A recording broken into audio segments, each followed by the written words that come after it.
hurdles that they always they went through, especially through the process of the, the most important thing is in order to confirm their research framework. So I don't know why I'm so brave in order to talk about this topic, but I'm trying to, slowly, at the same time also we are learning in the learning process. And I believe that this is the first year, and especially for the newcomers and new students. So I try to slow down my, my talk my speed in giving a lecture. So normally, because I'm very a speed talker, I'm very very quick in terms of giving my lecture. So sometimes that the students, especially the international students, they are not cannot catch up clearly from me. Okay. I was informed that there are numbers of students, international, which is our international student, especially from China. How many of you are international student here?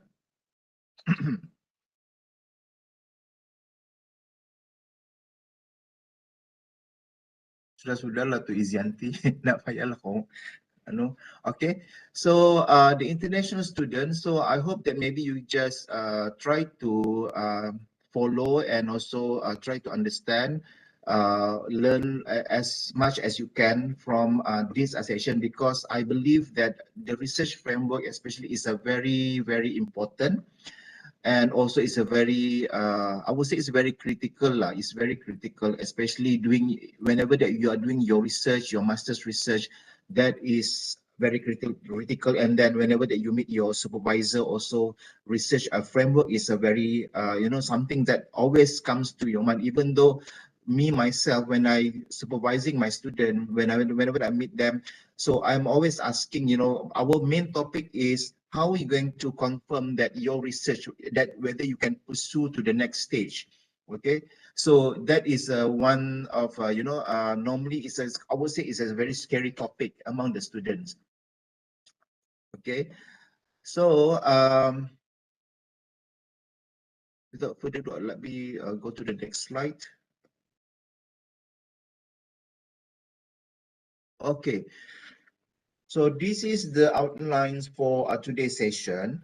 As you can see, it's quite numbers, but I hope that I can finish all of these outlines of the topic that I'm going to cover today within 2 hours given until 11 o'clock, because today is a Friday. So I hope that I'm not talk too much, and maybe I'm going to stress on the, the more examples. And also, even though that my slides today is a bit wordy, so just bear with me. You can read your own, and we can read and we can learn together on how to share our understandings, how to improve our understanding in terms of developing the research framework. Maybe some of you, especially we have, the other experts here, Dr. Izianti also here, Dr. Tini also here. I think maybe they also can help me in order to clarify some of maybe the concepts or definitions that comes into this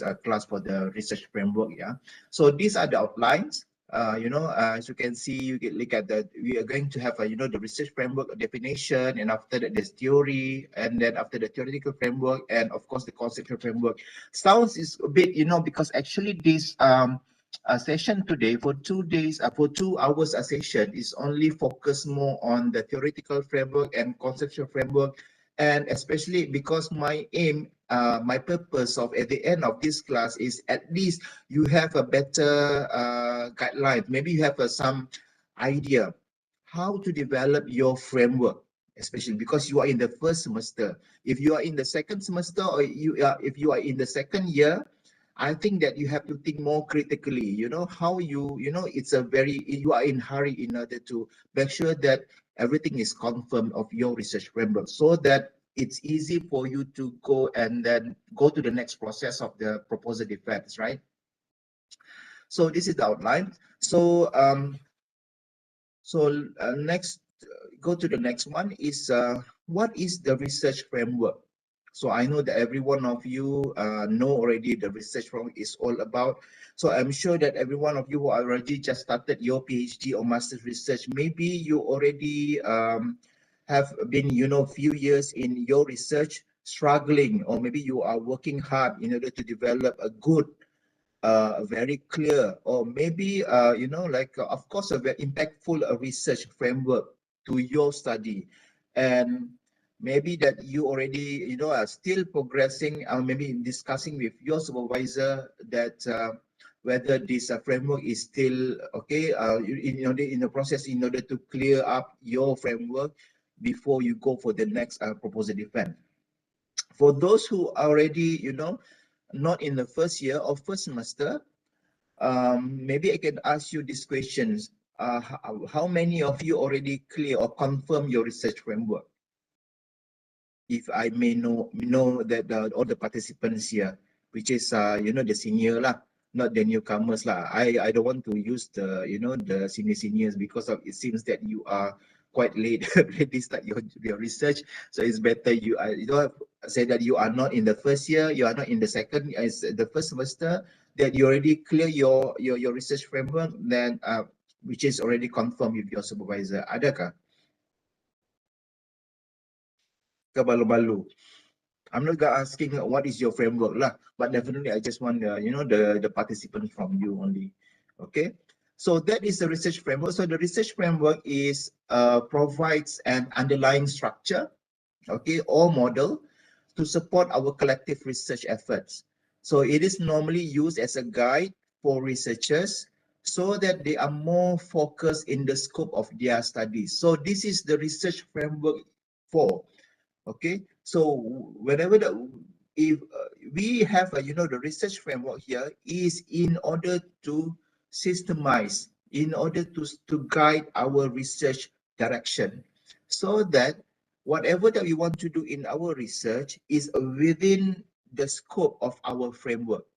So we are not overdoing in order to do a research which is not included in our framework. So that is the use of this framework for, especially in our research. Jangan pandai-pandai overdoing or over research. Sometimes that I know that some of the researchers, the PhD especially, they think that they want to, solve a world's problem. They want to share, how many they're reviewing, or they read hundreds of theories maybe.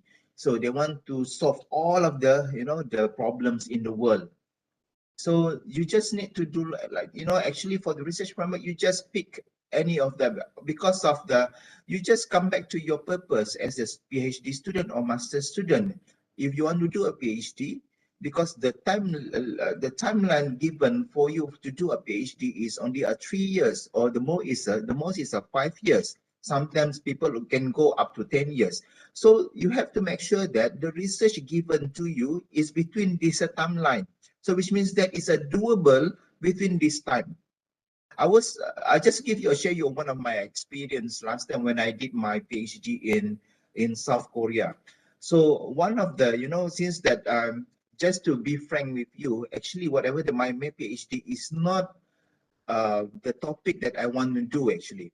So my purpose, I went to the South Korea because I want to do on the new product development, which is a part of the marketing, so the product management. So when I talk to my supervisor that I want to do on the innovation, something like that, and also the product management, so my supervisor asked me to do on the topic, which is a very new topic, and then this topic is a very widely used in the engineering field.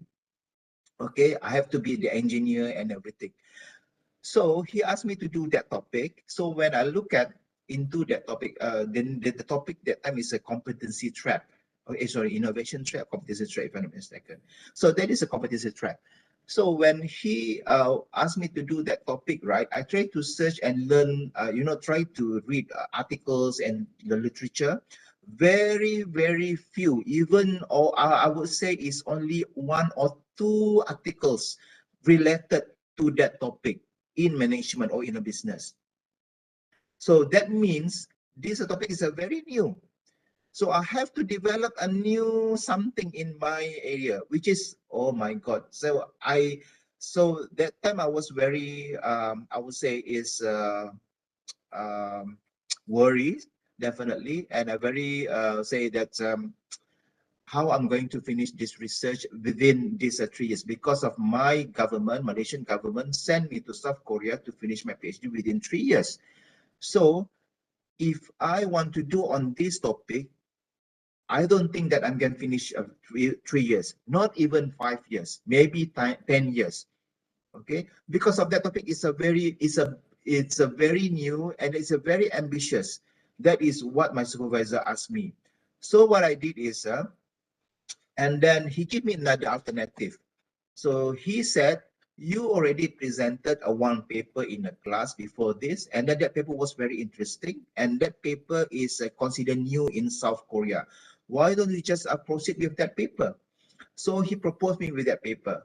So actually the paper is I already, is one of the paper that which is we wrote together with Dr. Grace. Dr. Grace was the first author, and I'm the author. Actually, that one is my MBA students' work during that time, 2008, if I'm not mistaken.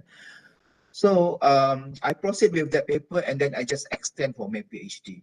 So I managed to finish within the 3 years because of, I already have a direction, and with the approval from my supervisor, then I managed to, follow with that kind of a framework. So this is what I'm saying, don't go for, don't be a very ambitious, in order to, if you want to do a PhD. As long as you already know that what is your contribution, you can contribute to the world of knowledge and also the theory. I think that is considered enough. And then as long as the examiners and your supervisor approve your work and your research, that is, I think is a kind of achievable, for you. You can achieve that. Okay, so that is the research framework is all about.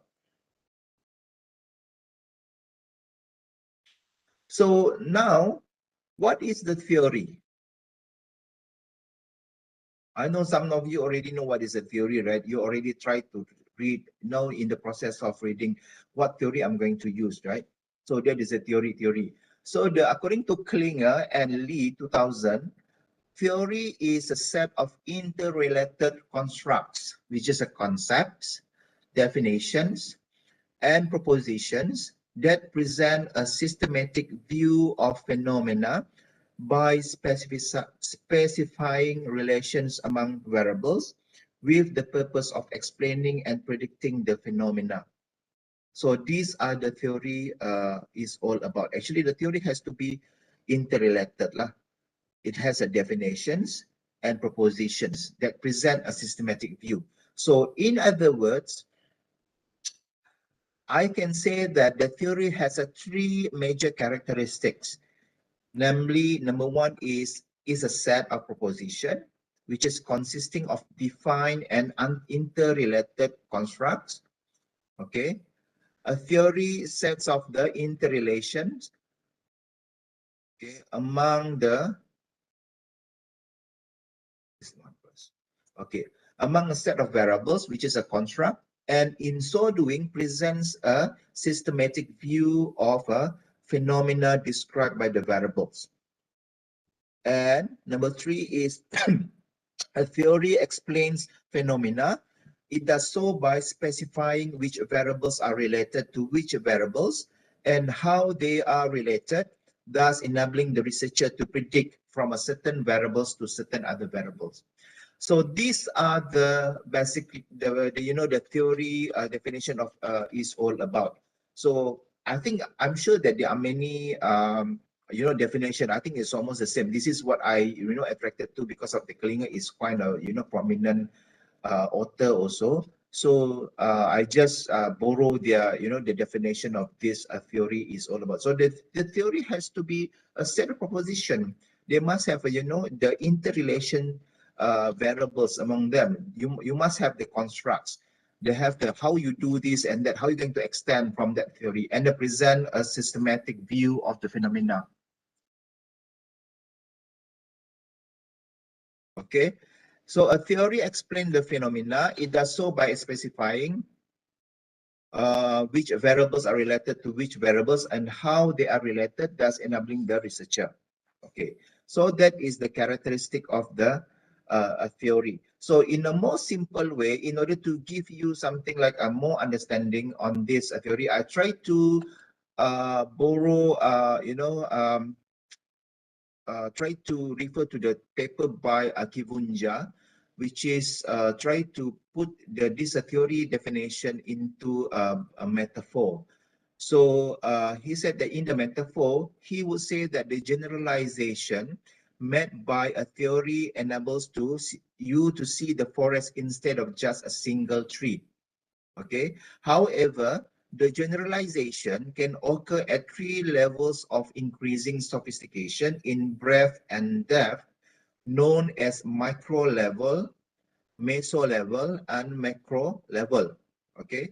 For example, at the micro level, theories explain relationships among individuals. A specific example would be theories about how students learn because they make assumptions about students' learning behaviors at the micro level. At the meso level, okay, theories try to explain interactions among groups at an institutional level. For example, a theory on how an educational institution functions would make assertions and predictions at the meso level. So finally, at the macro level would be theories that seek to explain relationships at the more aggregative level, such as across gender, among a particular ethnic group, or a student's performance at a state or national level. So this is, the theory is, the explanation is all about the concept of the theory. So now we go to the theoretical framework. So I'm sure that every one of you heard about this, terms of the theoretical framework, right?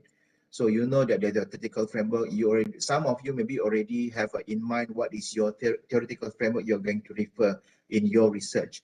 So a theoretical framework, according to Emenda, is the application of a theory or a set of concepts drawn from one and the same theory to offer an explanation of an event or research problem. So this theoretical framework sheds some light on a particular phenomenon. In other definition, that the theoretical framework defines the key concepts in your research, propose relations between them, and discusses relevant theories based on a literature review. So that's why everything has to be based from the literature review. So you need to identify how many articles that you already read, that in order for you to get the idea. Okay, so a theoretical framework comprises the theories expressed by experts in the field into which you plan to research, which you draw upon to provide a theoretical coat hanger for your data analysis and interpretation of results. So a strong theoretical framework gives your research a clear direction, allowing you to convincingly interpret, explain, and generalize from your findings. So this is what the theoretical framework is all about. So why we need to use the theoretical framework? Okay, because of this theoretical framework used in order to assist the researchers in situating and contextualizing formal theories into their studies as a guide. And also, theoretical framework used to serve as the focus for the research, and it is linked to the research problem under the study. So that is why is it the theoretical framework is very important. And what is the purpose of using this theoretical framework? Why you need a theoretical framework in your research? Because of the theoretical framework is used before you start your research, you have to explore what theories and models other researchers have already developed. So you yourself, maybe you need to explore, go to the literature, and then you try to, explore what are the other researchers already developed, the models. So the goal of the theoretical framework is to present and explain the information of theories and models that other researchers have already developed. Okay, there may be many different theories about your topic. Maybe talking about the theories of marketing, right? There are many, there are hundreds of marketing theories out there. Talking about the consumer behavior, talking about the management, the organizational behavior theories. There are so many theories there. So the theoretical framework also involves all of this. You need to select of them, and it involves evaluate all of these theories, compare and try to select the most relevant ones to your study. That's why I said you need to be more focused on what you're going to do, especially in your research, so that you are not overdoing, or maybe you're not too ambitious in order to cover all variables in your area. You know that this knowledge is a very huge, right? You cannot say that you want to explore everything, even though that you said that you want to, you want to complete, you do your PhD. Okay, by framing your research within a clearly defined field, you make the reader aware of the assumptions that inform your approach, showing the rationale behind your choices. So after that, you have to identify, and then you need to understand. Okay, understand those research, I mean the assumptions that you have, and you read all of these theories, and then perhaps that maybe you can think critically what is the rationale of choosing this kind of a theory in your research. So this part of your thesis lays the foundations that will support your analysis, helping you interpret your results and make a broader generalizations. So this is what we want. So the importance of the theoretical framework consists of concepts together with definitions and existing theory or theories that you use for your particular study. So the theoretical framework must demonstrate an understanding of theories and concepts that are relevant to the topic of your research, and that will relate it to the broader fields of knowledge. So in a way that the theoretical frameworks can strengthen the study in the following ways, which means that there can be explicit statement of the theoretical assumptions, which can permit the reader to evaluate them critically. Okay. The theoretical framework connects the researcher to existing knowledge. Okay. Guided by a relevant theory, you are given a basis for your hypothesis and choice of research method. So this is how important is a theoretical framework in your research.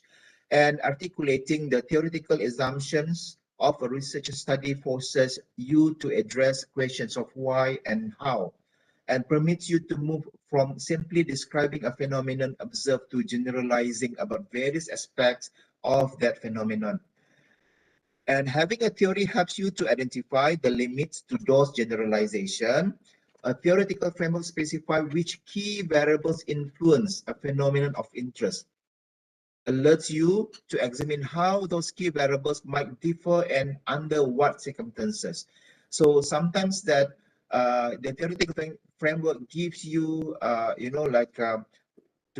to specify what are the key variables that you need to include, that you want to research in the context of your study.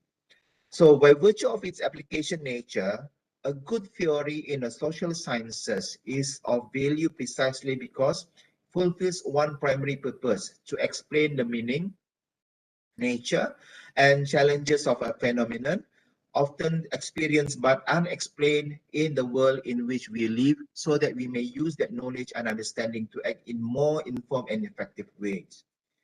Okay. So that is the important. I'm sure that there are many, the importance advantages if you use the theoretical framework in your research.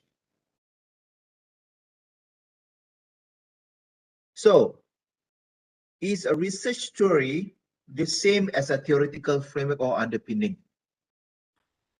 Can I have, what is your questions? What is your answer for this? Anyone?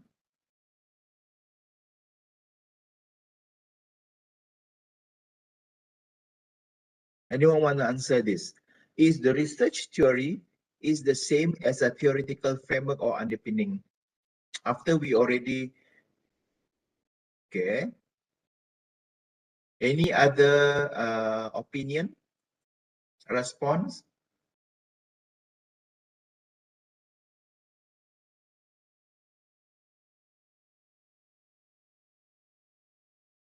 Anyone? Okay. So you are still not clear on that. So research theory and the theoretical framework, is it the same? Some people say it's same. Some people say it's not. Okay. So the answer is the research theory is a general knowledge held by members of a given group about a social phenomenon, while theoretical framework provides explanations to the problem from the existing works, okay, in a particular field of study. For example, like functionalism, phenomenology, social action recognition theory, and etc., theory of planned behavior. So that is a theoretical framework, which means that the theoretical framework, they have a very clear directions. What kind of the variables that involve or consist under this theoretical framework. But the research theory is just, the general knowledge, general knowledge. But of course, the theory that we are referring to. But there is no specific, direction from this theory. So in order to make it clear of this research theory, that's why we need the theoretical framework in order to provide a more explanation to that. Okay. So this is one of the example of the theoretical framework. I'm sure that every one of you familiar with this theory. Okay, the theory of the planned behavior, which is according to Edson, 1991. The theory which is using the narratives of the states that attitude, the subject norms, perceived behavioral control, together shape and individuals behavior, intentions and behavior. So they have, as you can see, the theoretical framework here, there are three independent variables, and then the behavior is the dependent variable, and also they do have the mediator, right? The mediating variable of intention. So these are we call as a theoretical framework, which is already established. People already use this theory years, it's been a years that been used by all the researchers since 1991, okay, until now, and still popular. And this is one of the, one of the example. Another example is the theory of the technology acceptance model, which is the intention and attitude toward using technology is a function of two beliefs: perceived usefulness and perceived ease of use. I'm very sorry because I don't know how to, read the chat here, because only, later I'm going to read and try to answer your questions here in the chat room. Maybe after I read your chat after this. Okay. So,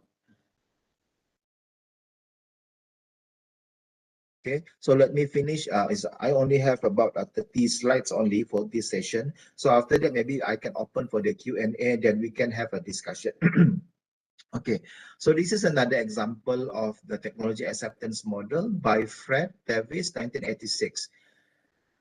Okay, and then perceived usefulness, and then perceived ease of use, and behavioral attention and attitude towards use. You can ask a question. You put your comment in the chatting section, yeah. So later that I try to answer one by one. Okay. So how to develop a theoretical framework? So that there are three steps in order to develop the theoretical framework. Okay, so firstly is you need to identify your key concepts. Okay, so the first step is to pick up the key terms from your problem statement and research questions. Okay, so the concepts often have multiple definitions. So the theoretical framework involves clearly defining what you mean by each term. For example, like problem statement and research question of company X is struggling with the problem that many online customers do not return to make subsequent purchases. Management wants to increase the customer loyalty and believes that improved customer satisfaction will play a major role in achieving this goal. To investigate this problem, you have identified and plan to focus on the following problem statement, objective and research questions. So your problem is many online customers do not return to make a subsequent purchases. So this is, in other words, sometimes in the marketing research, we call this a problem. It's not the real problem that you want. Of course, it's a, ultimately, this is the problem that you're going to solve lah. But sometimes that we want to see that this is something like a symptom or signs to your problem. So many online customers do not return to make subsequent purchases. So the objective is I want to increase the customer loyalty. So the research question is how can the satisfaction of the company X online customers can be improved in order to increase my customer loyalty. Okay, so the concepts of the customer loyalty and customer satisfaction are clearly central to this study. So this is, you can get the, pick up the terms from this, the scenario of this company X, right? So the theoretical framework will define these concepts and discuss theories about the relationship between them. Okay. So later I'm going to tell you how to find these articles, how to find this, the research, the theoretical framework. So how you're going to identify them, and after that, how we come up with the, conceptual framework for your research. So of course, before that, there are something that rules that you have to follow lah before you propose your framework. There are something that your homework that you need to do, as what the Dr. Izianti already mentioned, I think suggested just now. So the step number 2 in developing the theoretical framework is you need to evaluate and explain the relevant theories. By conducting a thorough literature review, this is what the Dr. Izianti suggested just now. Okay, you can determine how other researchers have defined and drawn connections between these key concepts. As you write the theoretical framework, aim to compare and critically evaluate the approaches that different authors have proposed, which means that you have to read and read. Okay, so that is your work as a student, as a PhD student and master student. You have to read. You have to identify, unless if you are very smart, you can, automatically that after you read the articles, and then you read, oh, I think this one is confirmed, I want to do this based on this literature, based on this, the theoretical framework that they use of these articles. But actually, most of the, the PhD student and master student, they have to read. That's why it takes time for them in order to reach at this level of the theoretical framework and to identify of the theoretical framework and finally the research framework. Sometimes it takes them about, it took them about 6 months, sometimes 1 year, sometimes 2 years.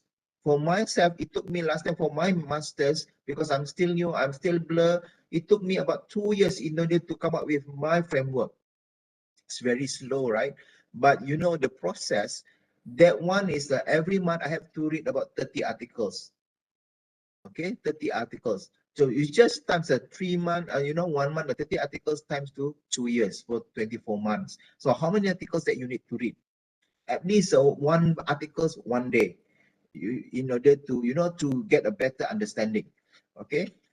So by connecting the thorough literature, you can determine how other researchers define and draw the connections between these key concepts and write the theoretical framework, aim to compare and critically evaluate the approaches that different authors have proposed. And after that, after discussing different models and theories, you have to establish the definitions that best fit your research and justify why this is the case. In more complex projects, you might combine theories from different fields to build your own unique framework. This is what I want to tell. I think this is remind me, after, a few years that I examine of the, PhD thesis and also the master's thesis. So I noticed that some of the, our postgraduate students, particularly in UMS. When it comes into this, the definitions of the models and theories in order to fit with their research, normally they just copy from the original theory and then they paste in their thesis. They don't even understand whether the definition can suit the context of their research. Kan?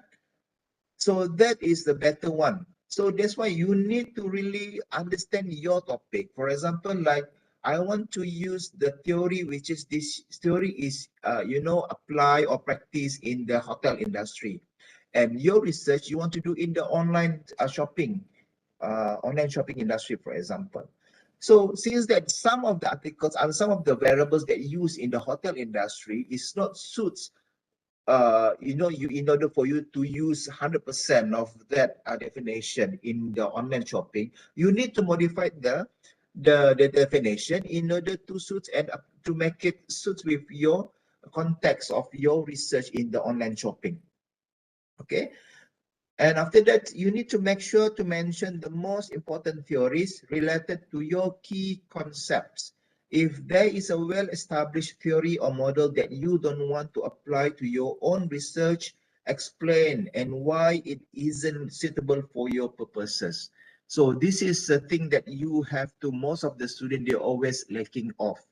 I think that you have to be very clear on this. Not only you just pick a one theory as wish as you can, freely you can pick any theories from the psychology lah, from the medicine lah, from the science and technology or engineering and so on, and then suddenly you want to apply in a business in your field.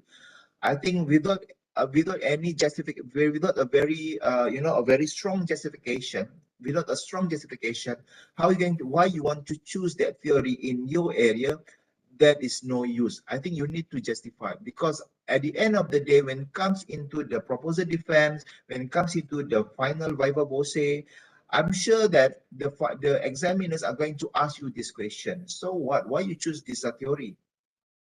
Okay, why you choose that theory, why you pick that, why you pick this, for example. So everything has to be justified, has to be explained. You have to reason to the examiners why you pick them. So when it comes into your process of your research or master's and PhD research, you have to really very clear everything at your fingertips in order to explain. You are really well versed, because this is your area. Okay, this is your area. Okay, so you should be better, know better about your topic. Okay, don't ask the examiner. Maybe the supervisor, they are the one who maybe experts, or maybe they only can guide you on how to do that. Because at the end of the day, after you finish your research, you are the one who will be the experts on that area. Okay, not your supervisor. This I always remind to my students, so you do this and that. So at the end of the day, you are the experts. I only guide you. I'm the supervisor only. But at the end of the day, your name will be there. You are the experts. And then, of course, everything that will be reflecting to who is your supervisor that guiding you. Okay. So the step number 3 in developing the theoretical framework is show your research fits in. Apart from discussing other people's theories, the theoretical framework should show how your own project make use of these ideas. Okay, you might aim to do one of the more of the following, which means that you can test whether a theory holds in a specific context, whether this theory is only applicable on a specific context or specific situation, or it can be generalized in your context, for example. This is what we meant by generalization earlier. And use a theory as a basis for interpreting your results. Okay, and try to critique or challenge the theory. What means a critique or challenge the theory? I try to stress the word of critique here, C-R-I-T-I-Q-U-E. Yeah? Okay, C-R-I-T-I-Q-U-E, which means that the critique here means that you are not used in order to criticize the theory. Not to say that, wow, there is a flaws on this theory, or this theory is not good, that theory is not good. That is criticized. The critic means that how are you going to add up in a constructive way to that the existing theory. Okay. So that is the critic is meaning the meaning of the critic here, and try to challenge the theory whether, oh, if I put this variable, if I combine this variable, this theory with this, or if I manage them, how does it be? How is going to be, right? Is it a more impactful, or is it more very a more interesting result that I will get from my study, for example? So that is how you critique and how you challenge the theory, not to criticize, which means that some of the students, their misconception of this definition, right?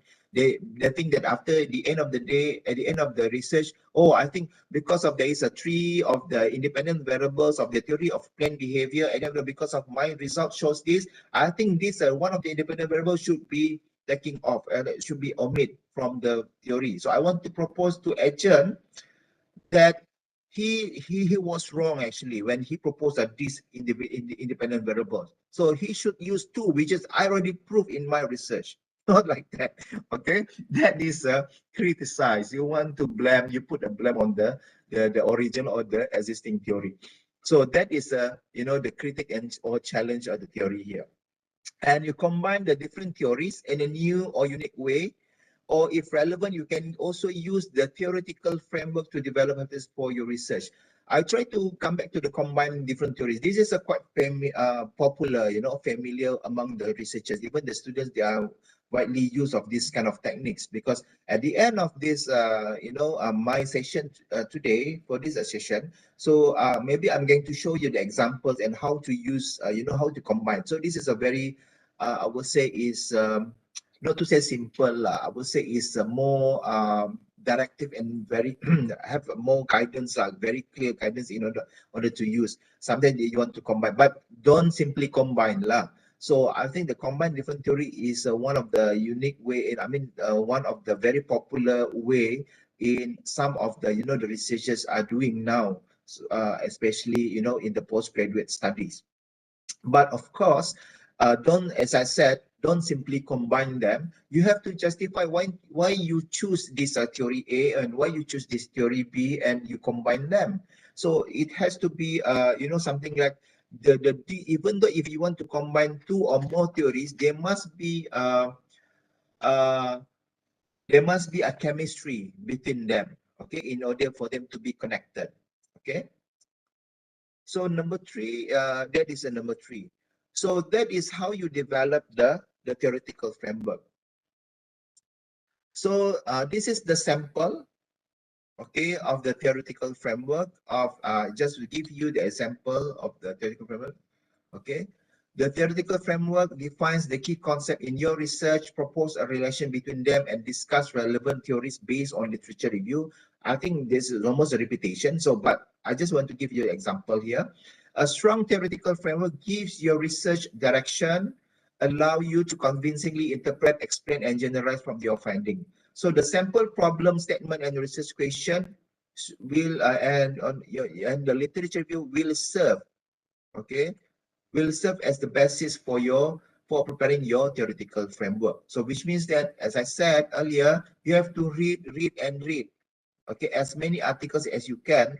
Not only that, the articles that, let's say, if not it's to 2022, you only read until 2022. But let's say if your final viva would be in the 2024, then the literature review has to be continued until 2024. Even though on the day of your final viva, you will still read of the articles, the literature review. Okay. So the company X is struggling with the problem that many of the online customers, blah, blah, blah. I think this one is already discussed just now, right? So the research question, how can the satisfaction of the company X online customers can be improved in order to increase the customer loyalty? So the sub questions to this research question is, what is the relationship between the customer loyalty and customer satisfaction? Number two, how satisfied and loyal are company X online customer currently? And what factors affect the the satisfaction and loyalty of the company's online customers. So as the concept, the loyalty and customer satisfaction play a major role in investigation and will later be measured, they are essential concepts, okay, to define within the theoretical framework. Okay.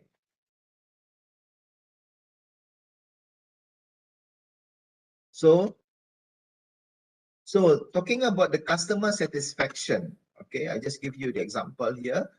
According to Thomason 2003 defines customer satisfaction as the perception of the customer as a result of consciously or unconsciously comparing their experiences with their expectations. Okay. Kotler and Keller built on this definition, stating that customer satisfaction is determined by the degree to which someone is happy or disappointed with the observed performance of the product in relation to his or her expectations. So the performance that is below expectations leads to a dissatisfied customer, while performance that satisfies expectations produces satisfied customers.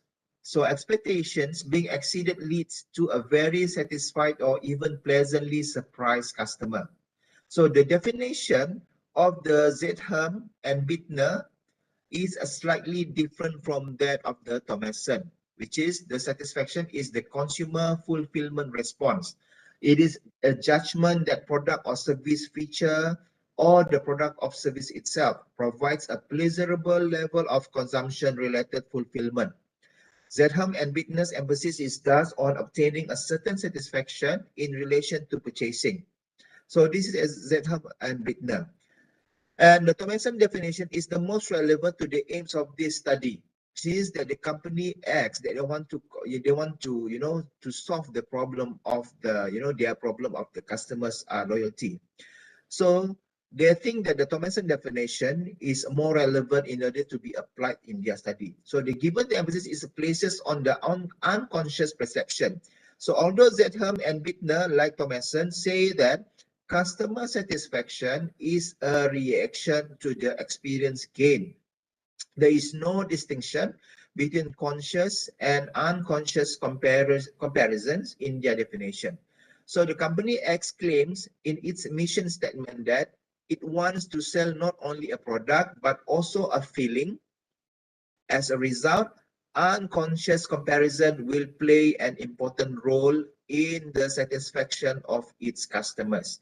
Thomason definition is therefore more relevant to the current study. So that's why after you read all of this literature review, you already reviewed, refer, and read all of the articles, the theories from the, in your areas, perhaps that you try to identify which of these theory that relevant that can be applied in your context of research.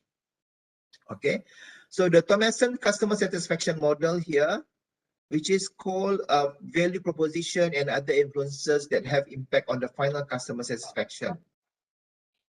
Kita datang, dia pun nak order extra. Dia gila, Dewan. Gila tak? No, Nurul, I think you accidentally switch on your mic. Yes, okay. Okay.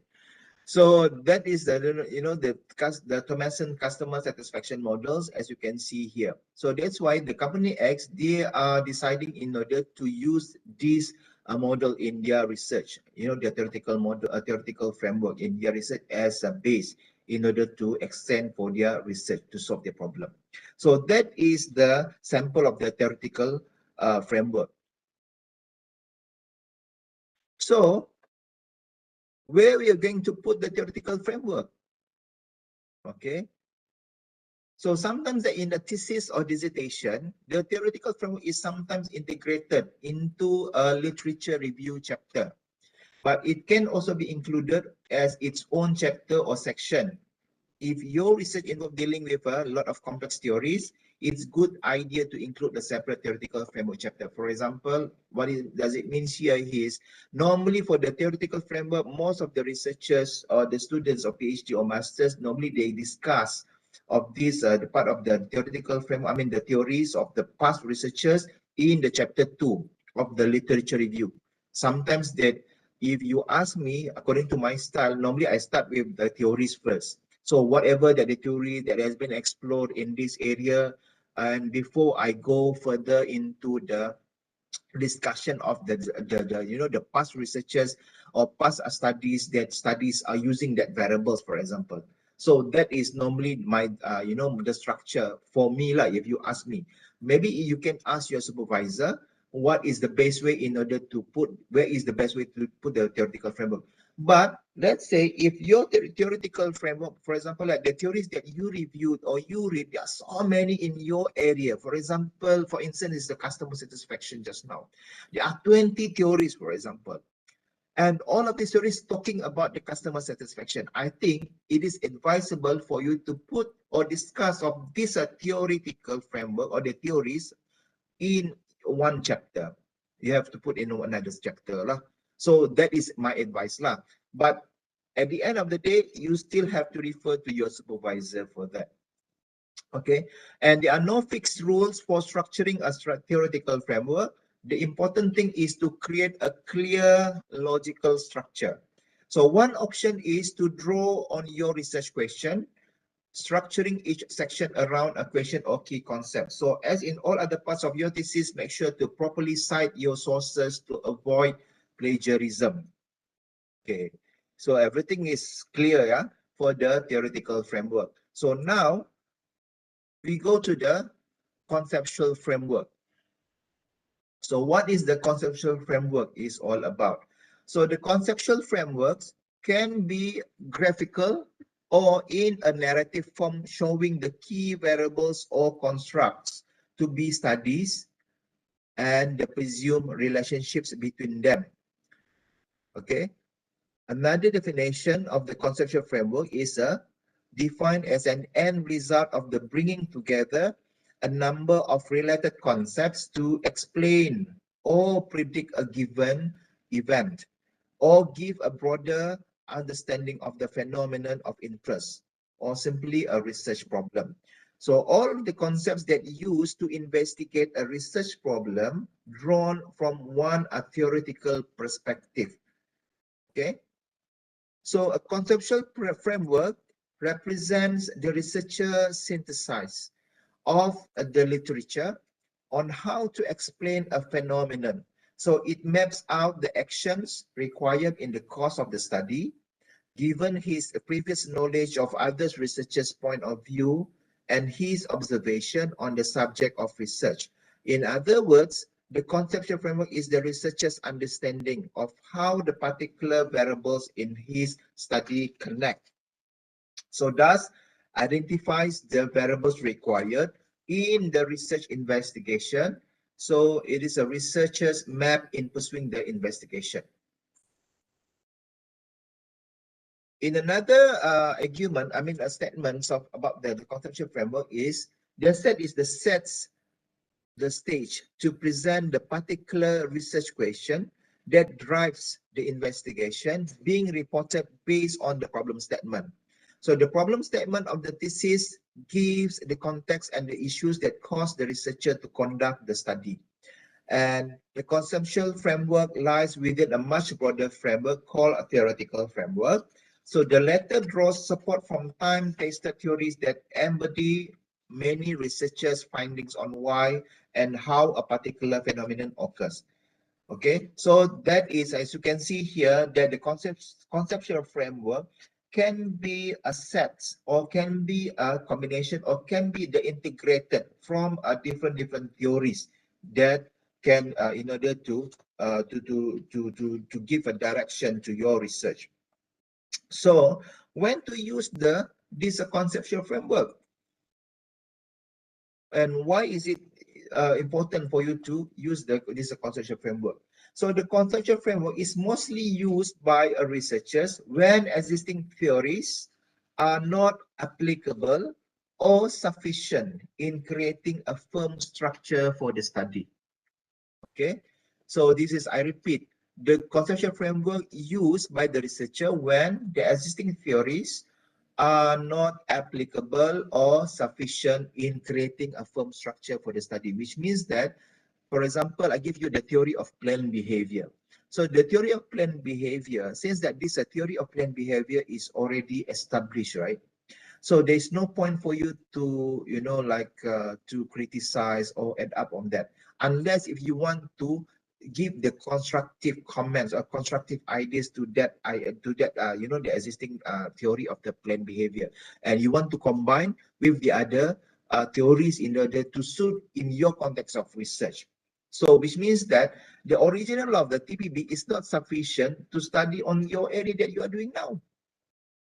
So that's why the conceptual framework comes to the picture, okay? Comes to the picture in order to make it more clearer research.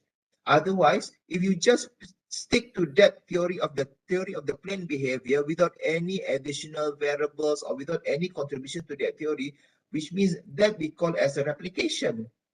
You replicate that study and then just change the situation or the context, which means that, for example, like the PB already been used in Australia and you want to apply in China. So your contribution is only in terms of the contextual contribution, that before this, no one has used this theory in China. Then you bring that theory in China and then you want to use that. So, and without any contribution in terms of the variables, in terms of the, to that theory, it's just a contribution on that. So we call it as we call this as the replication study, okay, without any contribution. Oh, yes, and not sufficient for PhD level. Thank you, Dr. Izianti. So if you are just replicate of one theory only and put this as a, it's just replication, so which means that you are not sufficient enough in order to get your PhD. Not even, I think the masters also, sometimes the masters also can be lah, but sometimes that, of course, it depends on the examiner lah. Sometimes examiner, they look very high. They expect very high from the, especially a master by research. Unless if you are MBA students, you want to replicate here and there, that now even the MBA student also, they also give us something, contribute to the theory as well. So this is what we expect from the research student, okay? So now we go to the, now what is the difference between this conceptual framework and theoretical framework? Okay, so the theoretical framework provides a general or broader set of ideas within which a study belongs, whereas the conceptual framework refers to a specific or narrower ideas a researcher utilizes in his or her study. In another comparison, theoretical framework based on the existing theory or theories in the literature, which has been tested and validated by other scholars. Whereas for the conceptual framework, based on the concepts which are the main variables in the study. The theoretical framework is the form of a model that pivots a study which with its exponents and the result of their studies. The conceptual framework, it is a researcher's own constructed model that he or she uses to explain the relationship that exists between the main variables in the study. And the conceptual framework can also be an adaptation of a model in an existing theory which a researcher adapts to suit his or her research project. So the theoretical framework, well developed, designed and accepted. The conceptual framework, its design is not accepted yet, has not been proven, but it's a proposal of the researcher's answer to the research problem he or she has to define. And the theoretical framework offers a focal point for approaching the unknown research in a specific field of inquiry. And it is the framework that shows the inquiry, research inquiry is to be undertaken for the conceptual framework. Okay. Last but not least, for the comparison of this conceptual framework is a theoretical framework it is used to test the theories, to predict and to control the situations within the context of the research inquiry. Whereas, okay, conceptual framework, it is aimed at encouraging the development of a theory that would be used. Mana tadi?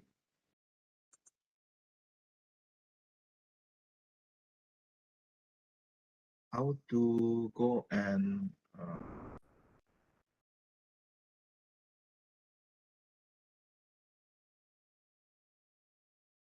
oh, okay.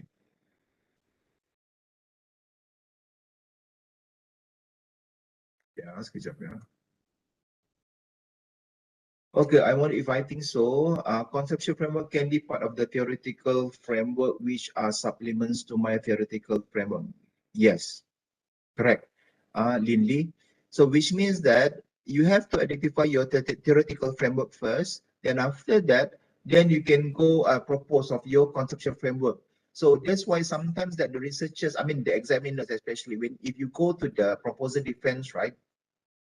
Or the not I think mostly we as the we as the examiner will ask this question during the proposal defense. If you go in the final viva voce and then ask this question, I think it's quite stupid lah, which means that the examiner didn't do their job in examining your thesis. So the proposal defense, normally we ask, what is your theory that you are referring to? What is your foundation theory? So what a theory that you are using in order to as a base for your research. So sometimes that the theory is a very important here. So it means that the theoretical framework that we are using for. So how are you going to explain? Because at the end of the day, the contribution that will be asked, that we want to ask, especially in the end of your topics or your thesis, is how are you going to contribute to that the theory that you are referring to? Okay, you want to add one or we are going to go to that example later on after this. Okay, be patient with me. Yeah. So the conceptual framework, I already mentioned about the test theories of the theoretical framework. For the conceptual framework it is aimed at encouraging the development of a theory that would be useful. Okay, so that is the difference between this conceptual framework and also the theoretical framework. So many of the postgraduate students, the students ask me how to know the articles or journal. Let's say you read the articles, right? You go to the literature review and you read the articles, journals, and you want to identify which one is I think this is a question is quite common among my students also. Doctor, I already read these articles. I don't know which one, where is the theory, right? Have you noticed that? Did you experience this? Sometimes that it depends on how your level of understanding when you read the articles. I go to the next slide. So sometimes that the articles, they didn't, the articles in journals, they didn't mention clearly, as you can see on your right, you're on the left articles, which is mentioned about the theory of the planned behavior and so on, So if you go on the right side of the articles, right, you have to read in detail, in very particular, in word by word, what theory that they are using. So you know that, oh, actually this articles is using this. I think this is, if you ask me whether this article good or not, let's say if that article doesn't have the theory as a base for their research, which means that they are not good. Don't refer to the article, you just throw away. Okay, maybe you can use that later after that. So it's better for you to, even some of the reputable journals, impact factor journals, the high index journals. Normally, one of the requirements that will ask you under the literature review, they will ask, what is the theory, underpinning theory that you are referring to. I think this is a kind of things that maybe comes to, that the students, especially the researcher, have to pay attention so much. This is a very important, for you to use, what is the theory that you are using. Let me tell you, one of my experience when I did my master's in UPM last time. One of my friend, I think he's a Johorian, I think working in the Singapore, and then he's a very ambitious, and then and he's doing a master by research in marketing, master of science, and he proposed his own conceptual framework without any basis of theories or theoretical framework that he's referring to during that time. So what happened during the proposal defense, the researcher, I think some of the researchers don't want to, some of the examiners don't want to examine his draft that time because of their blur. And even though these students, he has his own strong justification why he wants to propose this concept. But of course, even though that you have a very logical statement, explanation that I want to propose this, this, and this, because I think it's very logic, blah, blah, blah, blah, blah. But at the end of the day, there must be a base, a foundation. How do you, what is the originality, the original of this, of this, concept? Where does it come from? That is, I think the most important question that you need to answer, especially during the proposal defense. If you don't know what is the, the theory that you're using, what the theoretical framework that you are using, I think that is something that you need to go back lah. If you are not ready for that, and then you are not well prepared of what is a theory. If I ask you a question, your theory now, let's say, don't go for the proposal defense first. Okay, so you better polish your theory, your theoretical foundations, everything, and then everything is already at your fingertips. I want to use this and that because I think that this theory is using this. Okay, then you are ready in order to go to the next step of your research process. So that is a thing that I think that most of the students need to pay attention for lah. Okay, the very interesting part of my session today is I want to show you, I think this is a very popular one lah, normally for the students to, to combine. Okay, how to combine two theories or more in a new or unique way of the conceptual framework. Okay, so I have 4 steps here, but I don't know, maybe you have your supervisor have 5 steps, or maybe some of you have 3 steps. It's more simplified of what I've already suggested here. So this is according to my, I just use this based on my experience, based on my experience in supervising my student. At the same time, I also, when I examine the other students, some of the, example that I chosen in my slides here is I picked some of the examples from my previous students and also the students that I examined, which is, I think, is a very good one. So number 1 is you need to identify and choose 2 or more theories relevant in your research. Okay, so as I said, I think this one is already explained earlier in the beginning of this session, that you have to choose what is the theories that you are using, and then you pick 2. If you think that you have 3, you have 4, I think it's up to you. Sometimes that why I want to choose more than 3 or 4, maybe because of the, that the theory that I use is so simple. I think rather than this theory stand alone, it looks very simple. Why don't I just combine of them and manage all of these 3, 4, and 5 theories of all of them into one more unique theories and become more complicated and more comprehensive? This is from me lah. If you ask me something like that, that is the best way lah. I think it's the simple way in order how to explain. But academically, you need to explain. You have to justify. Clearly why you pick, why you choose all of those theories in your research. And number 2, understand each variables in those theories. Okay, you need to understand the variables. Is it the variables is okay? Is there any similarity? Then you go to the next one. Try to identify the similarity or similar variables that can connect or link between these theories. And what are the differences also? Not only you focus on the similar variables in those theories, but at the same time, perhaps that maybe you can see that what is the differences. What are the other, this theory A it has and this theory B doesn't have. Okay, doesn't have. And what is the theory B has and the theory A doesn't have. Then you have to try to interlink each other. Is it okay for them to be combined, or is it okay for them to be put together in one conceptual framework and so on? And after that, then you combine and develop a unique framework based on those selected theories. So I give you one example. For example, like the theory of self-congruity. by Sergey at 1997, which is they do have in one independent variable, attitude, and dependent variable is the purchase intention, and independent variable is attitude, and one moderator of the self-congruity. So this is a one theory. The second theory is the theory of queue utilization by Tanasuta 2015 and Olsen Jacobi 1972, which is they do have the one independent variable of the store characteristics and individual related characteristics towards their attitudes towards the online shopping. So my student, for example, this student want to do on the online shopping or something like online one lah in marketing.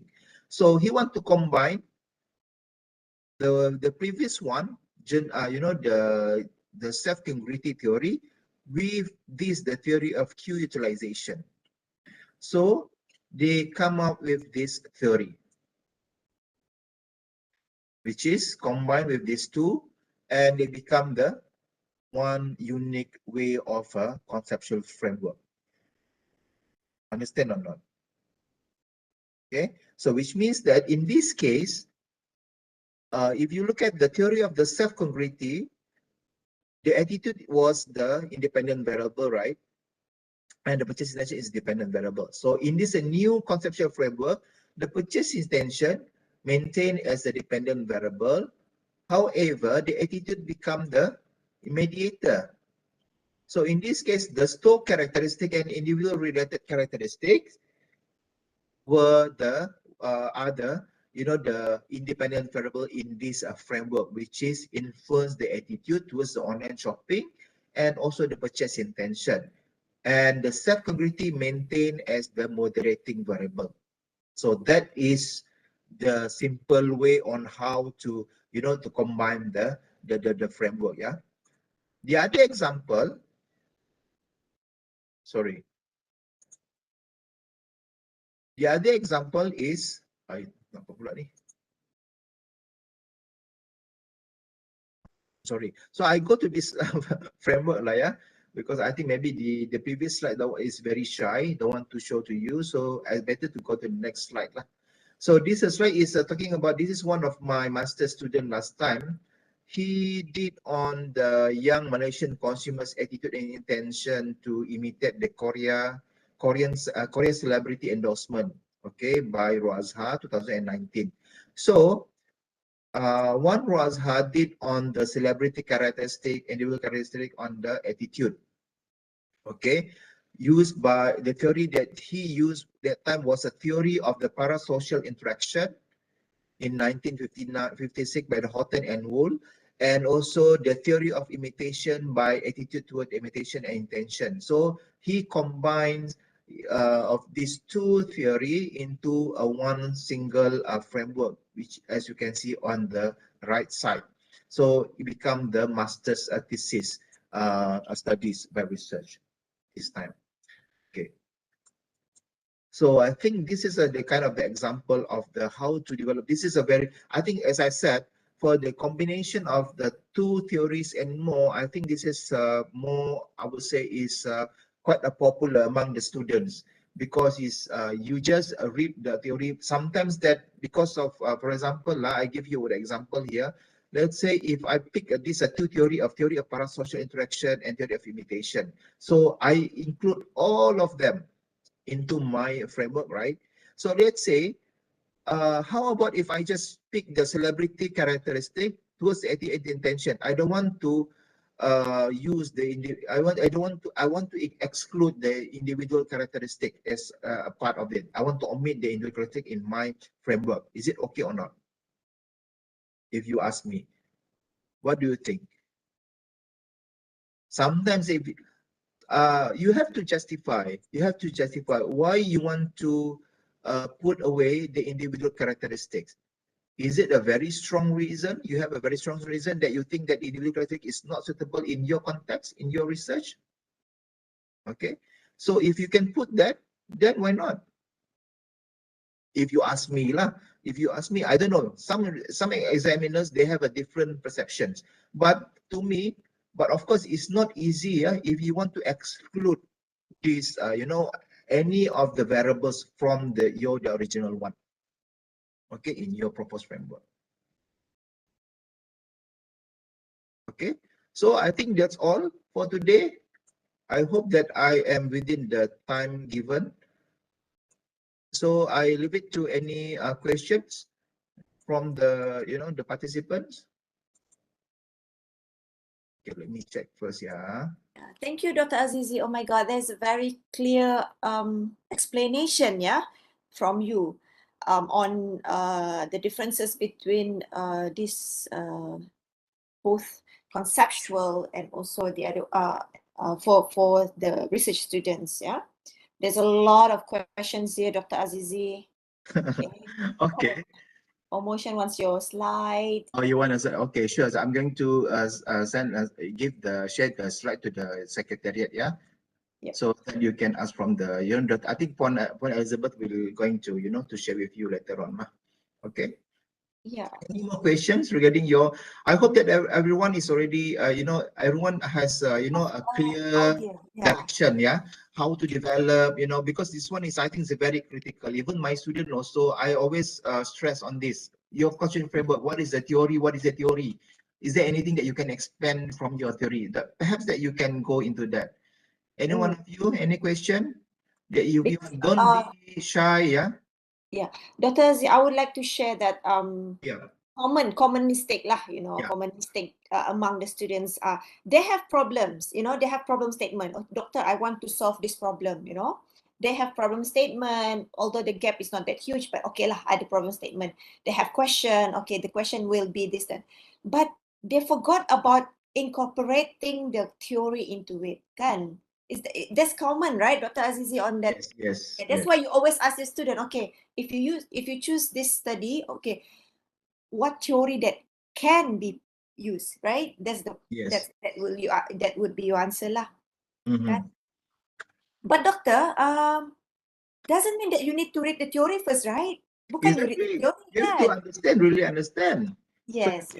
So that's why sometimes in the very clear cut, normally for the especially my experience when I taught the MBA student, especially because sometimes that I took one assignments, normally Dr. Grace and Dr. Bamini given to me is in order to in charge for the article critics. So normally for this article critics, we ask the students in order to find at least 5 articles.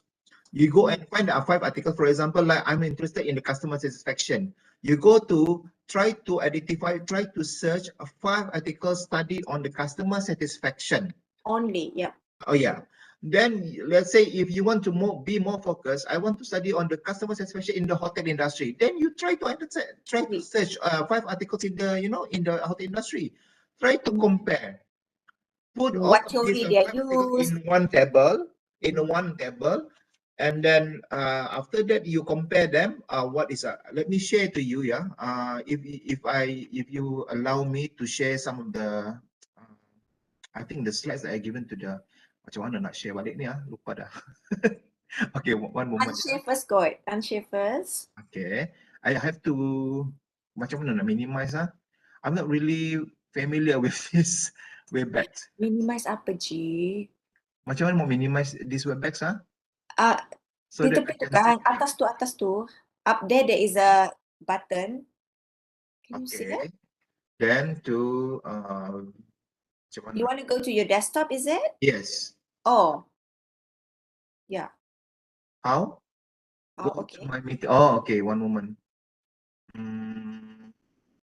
Ada application. I think I have one question, Dr. Azizi, while you are searching it. Yeah. Doctor, can we come up with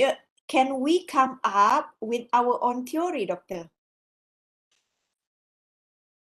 That is a very strong question, I think it's a very tricky question. So you want to come up with your own theory. What kind of theory you want? That's why. Even those person who studied the theory took them years to come up with that theory. Am I correct? Are you doing your PhD in order to develop a new theory, or you want to complete your PhD?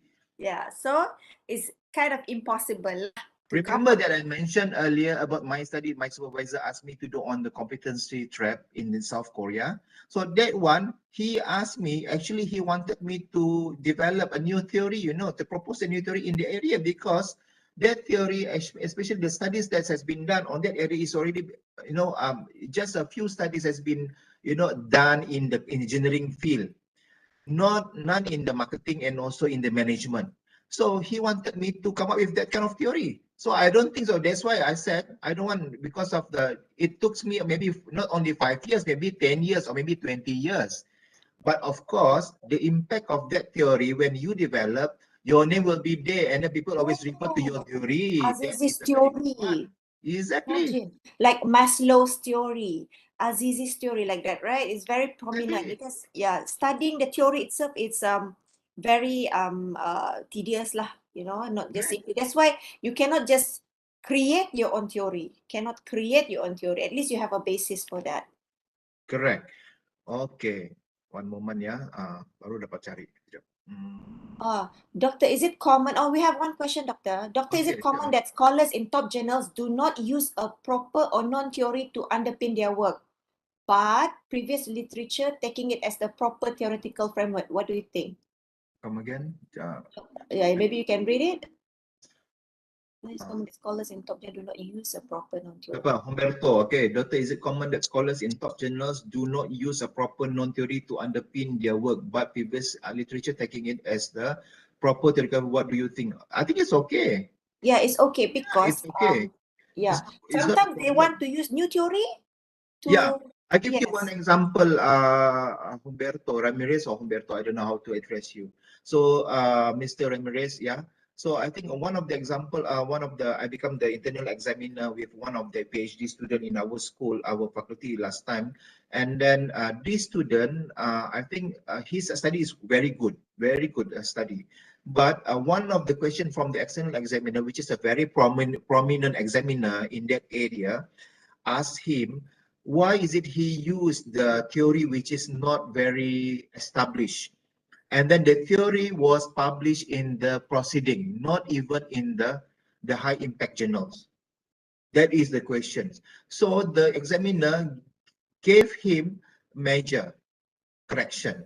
So which means that he has to do something like a major correction now on his study. So, but from the other perspective, when you look at his work, I think it's good. Everything is good. He achieved all the objective and everything. Just the issue was that time was the examiner really concerned about the theory, because he said, why is it the theory that you pick up is just a theory which is published in the proceeding, not even in the journals? Which means that if that theory is only published in the proceeding, not even in the single journals, that means that theory is not strong, right? That theory is not strong. So that's why, if you notice, most of the researchers, even your supervisor, ask you to search all articles in the reputable journals, high impact. Go for the Scopus 1, Q1, any of the this journal, because most probably the articles or the theory that they use are considered established and considered good. And some theories are revised even, kan, Doctor? Exactly. Kan? Apa tu If teori tu? you ask that, you thought You tahu theory, tu? right? Dah keluar Yeah, dua dah you kan? thought one, you thought two, and then you thought Yes. three, and so on. So even I don't know whether it's a TPB, even though that is a term, right? The theory of the acceptance model. They also base the original is from theory of TPB as well. So all of this, you can say on that. So that is, I think, Mr. Ramirez, I think it's okay if you want to use that not use a proper noun theory in the underpin in their work lah. Okay, so okay, let me share you, this is one of the, okay, this one,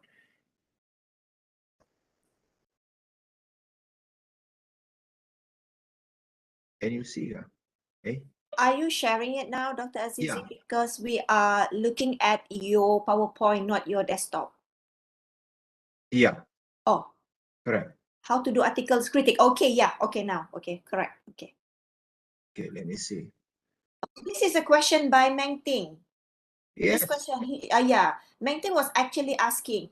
She confused. Yeah, just now she confused of what? confused. She So is this is the article critics that we use yes. okay. So This is a you have to practice. search for the articles, you know. How do you read your article? How do you How read to the search article? for the articles, and then you go for the Google search, journal rankings on marketing. For example, like in my area is a marketing, you go for the journal rankings, and then you will notice there is, you know, a list of journals. So this journals ranking is always change, yeah, keep on changing every year. So normally they put a journal number 1, number 2, number 3. As you can see here, in this journal ranking, right, there are numbers of journals here. Mana ada tulis kat sini. So the journals here, so which means that only these are considered the journals that you think is very good lah. Let's say if just to check with you, if you want, if you you know found and or find any articles in the journals, right? You try to check the journal, is it indexed or not, reputable journal or not, the sources is okay or not. So that is a good one thing that you need to check technically. Okay, technically. So after that, then you try lah to find the articles in Journal of Interactive Marketing. Also, this is the conceptual framework that they use, and then using of this, a Journal of Business Research. Okay, and then they're using this. This is what I meant by you. You know, try to identify, similarize of two journals as 2 articles, for example. This is only 2 articles. I suggested you just now is a 5 articles. So I based on the 2 articles here. So the 2 articles, maybe you need to put is a sources, is a blah, blah, blah, blah, and it is the objective and purpose. What is the independent variables, the independent variable methodology, and then if you think that you want to be more clearer, you add up another one more column here to say that whether which of these articles are referring to, or which theory that they are using, for example, to put as a theory there. Then you try to, you know, try to compare and try to similarize between these 2 articles. This is how I, you know, explain to them lah. Okay. From That's there it. later you can see kan doktor Then exactly. teori This mana is a yang very you boleh technical lah. gabung, you know, This is which a theory very that you technical one. can combine. Yeah, that's how you do it, you know. Not Yes. just by reading, you have to read and analyze the paper lah at the same time, so you'll be Correct. able to differentiate, compare and differentiate. The one that Dr. Azizi mentioned, show it just now, is very, very useful for me. I did that for, I think, about almost 2 semesters, doing that only.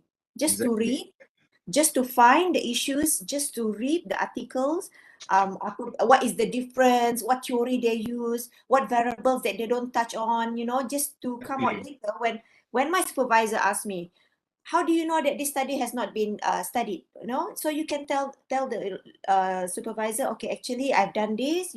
This is all the studies has been done, and this has not been done. So it's very strong, right? Good enough kalau Exactly. if you can come up with a paper, conceptual paper of Correct. reviewing all the literature. Correct. Your study will be very strong on that, kan, doctor? Yes. So that's what I said earlier, you know, so which means that you have Process. to really, sometimes that it took you about 6 months or maybe 1 year or maybe more than that. So for example, like you pick up one articles one day, you know, so put it in a one table. You spend, you know, your study on that. So after that is, if you are you know already how to read the articles, then you increase from 1 to 2 or maybe 1 to 4. It's up to you how you read. So sometimes that you can achieve depends on how struggling, on how work hard you are in completing, in proposing your framework, like, in order to identify that. Okay. Because I think by the end of your study, you will be able to even really tahu the chronology of your study, Exactly. right? If So you do that's what I that. said. If you already completed your PhD and master, people always referring to you because you are the expert, because you know already what's happening. What's The happening in that chronology, area?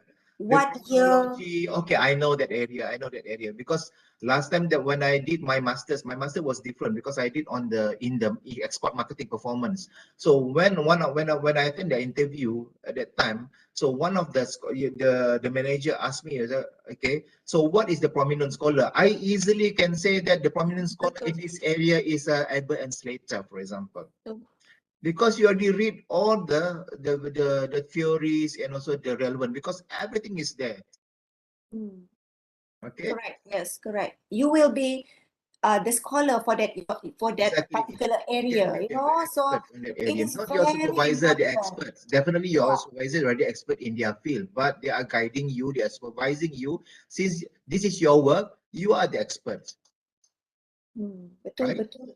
Yeah. By So the end of your study, when I just ask you a simple question, when you were able to answer because you've been doing it kan so many times, right? correct.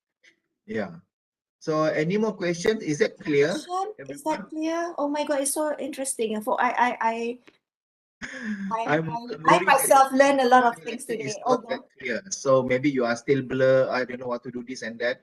So I'm very sorry because of my session today. My lecture is more on technical part because I'm more on practical rather than giving you a theory and then you don't know how to to practice and apply in your research. I mean in your study. Okay. So you expect, is that clear? Anyone? Any questions so far that you want to ask? yeah, Yuana, you are Dr. Grace and Dr. Zaitun's students, Yeah. supervising, Thank right? you. Okay, if there's no question, I think it's very clear, Dr. Azizi. I have Okay. learned a Thank lot you very today. much. Yeah, Juliana. Juliana is your student, is it, Dr. Azizi? Yeah. Yeah. Right? Yeah. I seem to know most of you here. Okay, so thank you, Dr. Azizi, for the informative session today. Yeah, for coming to present your your sharing on your knowledge on this area.